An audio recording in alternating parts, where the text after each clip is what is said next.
Economia Direta. Os assuntos econômicos em discussão na Câmara.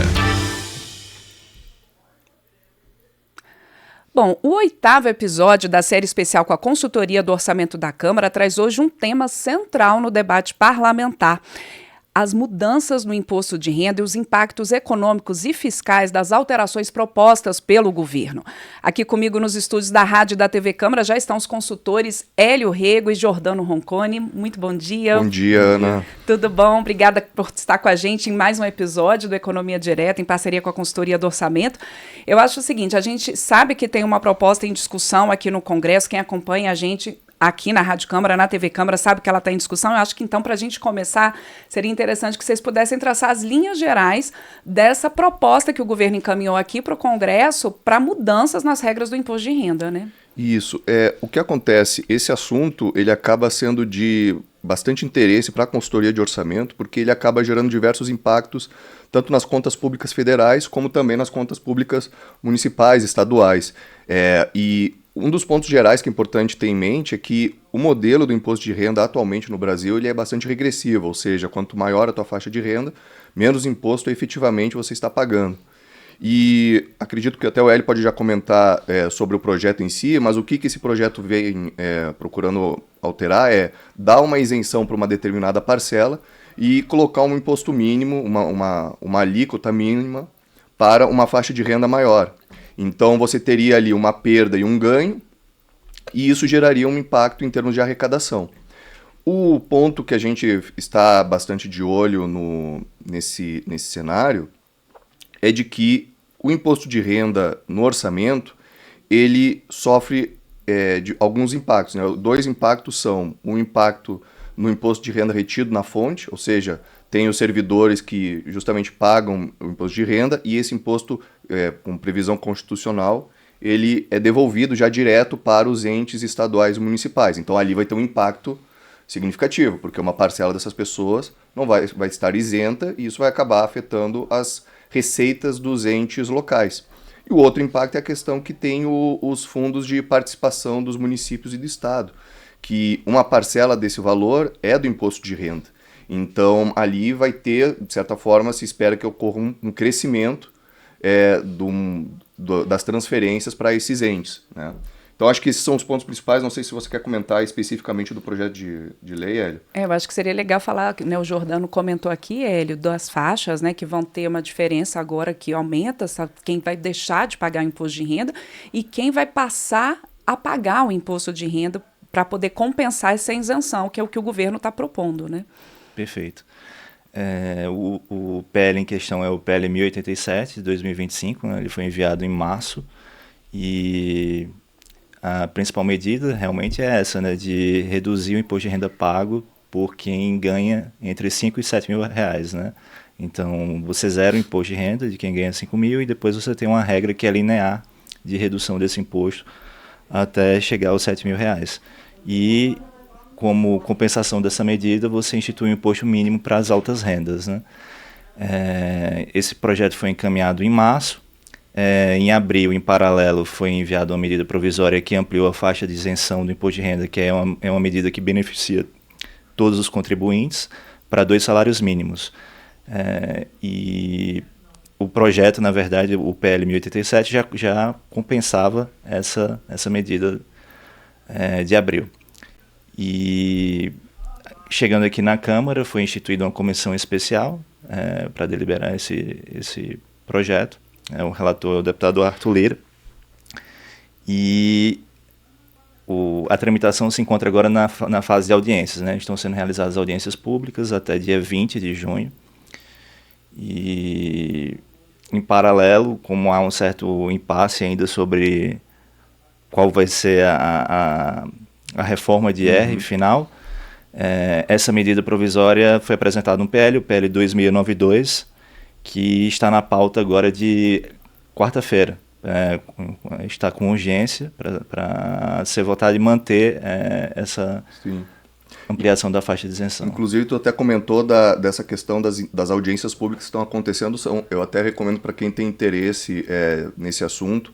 Acho que o relator conseguiu trazer bastante convidados especialistas para tocar o assunto. e as apresentações são muito interessantes assim, para realmente destacar os pontos de relevância que vão ser impactados nesses projetos que o Hélio está comentando. Um ponto até interessante, que isso agora que tu comentou da audiência pública, me lembrei, acho que foi até um dos representantes do governo comentou que uma das possibilidades era justamente fazer o ajuste na tabela do imposto de renda, né, que você tem lá 5 faixas, e aí para cada faixa você tem uma alíquota que vai crescendo, né? E o que o representante do governo até comentou, ó, fazer essa mudança, que ela já está defasada, de certa forma, essa tabela do imposto de renda, geraria um custo muito significativo para as contas, né? Ele até colocou o valor de 100 bilhões, comentou. Então seria algo muito custoso fazer essa atualização das faixas de renda, né, pela tabela do IR. E aí uma das formas foram justamente esses PLs para tentar garantir uma atualização, de certa forma, e, ao mesmo tempo, garantir essa ideia de justiça tributária, né, de melhoria da arrecadação e garantir uma maior progressividade no IR, né? Eu acho que é interessante até um ponto que vocês colocaram, e o Hélio principalmente aqui, dessa diferença, né? A gente tem a medida provisória, que aí tem também um projeto de lei de teor semelhante que está na pauta do plenário nessa semana. Para quem está acompanhando a gente ao vivo, o Economia Direta, a gente está na semana aqui do dia 23 de junho. Para quem acompanha a gente depois também, é interessante de toda forma para entender essas explicações que vocês estão colocando. Esse mexe, de fato, na isenção ali, aumenta a faixa de isenção para 2 salários mínimos. O projeto que está na comissão especial, cuja relatoria é do deputado Arthur Lira, ele já fala que a pessoa não vai pagar imposto de renda até R$5.000, mas ele não mexe nessa tabela de isenção, não é isso? Perfeito, exatamente. A faixa de isenção de 2024 era de 2.824, se eu não me engano. E aí essa medida provisória ampliou agora para 2 salários mínimos, R$ 3.064, e essa medida beneficia todos os contribuintes. Agora, como o Jordano mencionou, o governo não tinha não há condições fiscais de você fazer uma correção do imposto de renda projetada em 100 bilhões. Né? E o imposto de renda ele tem uma característica peculiar dentro do sistema tributário, não só brasileiro, mas em geral, que ele é um imposto que ele seguia pelo princípio da progressividade, como o Jordano mencionou. Então, isso consta da própria Constituição. E o que é a progressividade? Né? A progressividade é um critério que é usado para você fixar qual é a alíquota de imposto que deve ser paga. Então, se o imposto é progressivo, a lógica é que a alíquota suba com o aumento da renda. Então, essa medida do PL 1087, ela está de acordo com a lógica da progressividade, porque você está diminuindo o imposto pago por quem tem rendas menores, no caso, né, de 5 a 7 mil reais, mas esse benefício ele não está sendo estendido para todos os contribuintes, mais de 40 milhões de contribuintes. O universo do imposto de renda hoje em dia tem esse tamanho mais ou menos. Então, esse é um fator a se considerar, né, que é uma medida que vai nesse sentido da progressividade, porque se considerada a distribuição atual, o que se observa é que o imposto de renda, embora ele tenha uma progressividade, você observa esse crescimento da alíquota, mas ele para em um determinado ponto. Quando você chega por volta do percentil 95 da distribuição, o que é o percentil 95? Suponha, basicamente seria o seguinte, você pega toda a distribuição de contribuintes e você divide ela em 100 partes iguais, esses 40 milhões em 100 partes iguais. Ou seja, cada uma dessas partes tem cerca de 400 mil contribuintes. E aí você ordena de acordo com a renda. Né? Então, o percentil 95, você está na parte 95 que tem a maior renda. Então, quando você chega por volta do percentil 94, 95, aí você começa a observar uma queda da alíquota efetiva que esses contribuintes estão pagando, indo de encontro a essa lógica da progressividade. Inclusive, isso que ele está comentando, o Hélio está comentando, é um gráfico que foi constantemente apresentado durante as audiências públicas, que mostra justamente, né, você vai indo para os próximos percentis, você está crescendo a contribuição, e aí de repente chega no 96, né, por aí, e aí começa a cair, né, e é uma queda substancial. O que, de certa forma, traduz a questão da desigualdade de renda, porque à medida que vai chegando no percentual mais rico, você acaba tendo uma concentração de renda, né? Então tem ali uma relação também com isso e mostra justamente que o objetivo desses projetos é tentar atacar esse problema, né?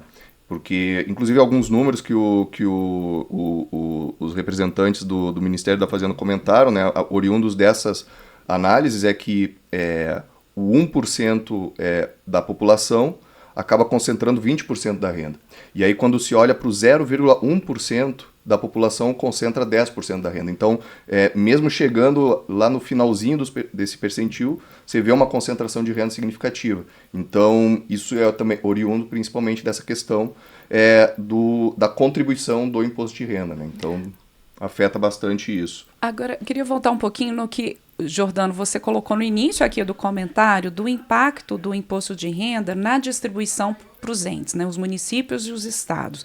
A gente sabe, até pelas audiências públicas da Comissão Especial, que os representantes dos entes estão falando assim, olha, a gente vai precisar de uma compensação, isso aqui não dá para ficar do jeito que está. Na consultoria do orçamento, como que vocês estão vendo? O que vocês acham que estão oferecendo ali de sugestões aos parlamentares do que poderia vir como compensação? É possível falar numa compensação diferente do que a que o governo está colocando? Pode comentar aí, Hélio. Então, só para contextualizar, né, por que há impacto nos estados e municípios? Eu acho que é bom começar por esse ponto, porque o imposto de renda ele é um tributo de competência federal, mas parte do produto da arrecadação do imposto de renda ele pertence aos entes. Por quê? Porque um dispositivo constitucional estabelece que o produto da arrecadação do imposto de renda que incide sobre a remuneração dos servidores de estados e municípios pertence aos entes. Então, você tem uma perda de arrecadação dos estados e municípios com a redução desse imposto de renda que vai ser pago por servidores que se enquadram dentro dessa faixa de 5 a 7 mil reais. Por outro lado, essa perda de arrecadação ela é suavizada porque você também tem a repartição, o imposto de renda é um tributo que se sujeita à repartição. Então, como essa perda com o imposto de renda retido na fonte dos servidores, ela é contabilizada dentro da renúncia total do imposto de renda. Quando você vai fazer a repartição digamos, global da medida, se você considera a renúncia e a compensação, você tem um ganho pela repartição, porque a compensação ela vai ser maior, a repartição está toda dentro do orçamento federal, enquanto a renúncia você tem essa parcela que é de 11,2 bilhões, que é perda de estados e municípios. Inclusive, então, o estudo da consultoria, né, que você montou junto com o colega Deison, esse fator aí que o Hélio está comentando, eles até foi feita uma estimativa, ficou em torno de 11 bi em termos de renúncia, né, que os estados e municípios perderiam em termos de arrecadação do imposto de renda retido na fonte, e os recursos que se ganharia por meio dos fundos de participação do Estado e do município seria em torno de 8. Né? Então teria ali uma perda líquida de um torno de 3 bi, se eu não estou enganado. Isso, né? 2,9 quando considera. 2,9. Isso a perda agregada, mas quando você vai analisar o impacto em cada ente, você vai observar que tem entes que têm ganho e tem entes que têm perda. Né? Então, se você considera apenas os entes que perderam, aí o impacto agregado é de 4,1 bi, sendo 2,7 nos estados e 1,4 nos municípios. Quão representativo é isso? Né? Para ilustrar, no caso dos estados, essa perda corresponde, na média, 0,22% da receita. Então, aparentemente, não é um valor muito alto. Mas, no cenário de escassez de recursos, é algo que os entes podem sentir falta. Então, você perguntou, Ana, sobre a compensação. Do ponto de vista jurídico, não é uma obrigação, porque já tem jurisprudência consolidada do STF que o ente que detém a competência legislativa do tributo, ele tem discricionariedade para estabelecer a renúncia e não a obrigatoriedade de compensação. Então a questão é estritamente política. Né? E que faz toda a diferença numa casa política. Exatamente. Então há essa insatisfação, tanto dos entes, a gente sabe que tem vários representantes aqui que estão incomodados, né, com essa questão. E existem várias alternativas que estão postas na mesa. Né? Ou existem você pode graduar, por exemplo, essa compensação, ampliando dentro do próprio imposto de renda. Já foi mencionado o aumento da CSLL, né, que até faz parte de outra medida do governo, também está proposta em outro PL. Teve uma associação, acho que a Abrasf, a Associação Brasileira dos Municípios, estou enganado se foi essa associação, mas comentaram também da possibilidade de aumentar o fundo de participação dos municípios, ou seja, aumenta em 0,5, que daí geraria uma compensação. Se eu não estou enganado, a CMN, a Confederação Municipal Nacional dos Municípios, também sugeriu uma compensação via outros projetos de lei, né? Acho que vai muito em linha com isso. Então surgem algumas alternativas aí, tanto dentro do projeto de lei atual, como também por outras medidas constitucionais, enfim, né, da distribuição desses percentuais, ou seja, fora desse projeto de lei. Então há um leque de alternativas aí que tanto as associações como as próprias lideranças políticas aqui estão colocando na mesa, né? E para aumentar esse caldo político, a gente ainda teve a medida recente que o governo colocou, a medida provisória, outra, não essas que vocês já abordaram aqui, que chegou e que está, entre outros pontos, ela mexe em outros tributos, mas também mexe no imposto de renda, por exemplo, passando a cobrar imposto de renda de investimentos em letras de crédito do agronegócio, em letras de crédito imobiliário, que eram isentos. Então, quer dizer, mais uma discussão que acaba tendo uma relação com essa também do projeto central da reforma do imposto de renda, né? Porque a medida provisória, o governo agora ele enviou diversos projetos, né? Decretos e essas medidas provisórias. O decreto é muito mais voltado para o IOF, né? Então ele tem inclusive um ponto que está gerando bastante discussão, e acho que um dos principais argumentos é que, como foi uma medida de ajuste fiscal, ou seja, aumentar a receita, e o IOF é um tributo extra fiscal, ou seja, ele é muito mais regulatório do que necessariamente para questões fiscais, é um dos principais argumentos que gerou essas discussões, né? E do outro lado, a medida provisória agora que mudou justamente esses títulos, ela está afetando muito mais o imposto de renda, né? Porque daí é um percentual do imposto de renda. E aí é justamente uma medida fiscal mesmo, e com efeitos de arrecadação já nos imediatos, né? Eu acho que uma das previsões, ainda não recebemos uma metodologia oficial, mas o que foi anunciado seria em torno de 10 bi já no ano que vem, e é justamente oriundo de títulos que eram totalmente isentos e agora receberiam uma parcela, né? Então, existe são títulos, são áreas específicas, né, bets, áreas específicas de ativos, criptomoedas, enfim, criptoativos, e aí isso acaba afetando diversos setores, justamente por ser vários tipos de ativos, né? Essa MP, a MP 1303, foi enviada agora em junho. Ela promove realmente uma série de mudanças. Tem 46 páginas a medida provisória, considerando a justificação.